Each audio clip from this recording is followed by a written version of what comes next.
દુનિયા આખીમાં માં પોતાના બાળકને હુડાવવા માટે થઈને હાલરડું ગાય,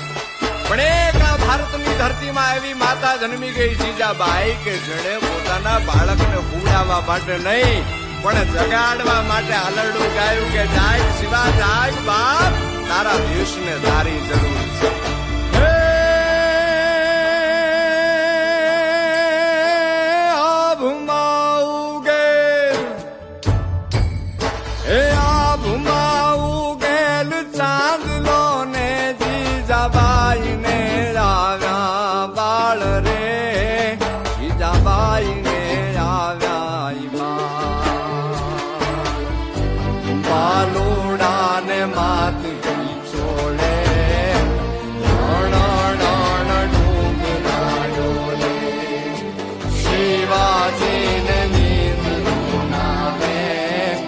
માતા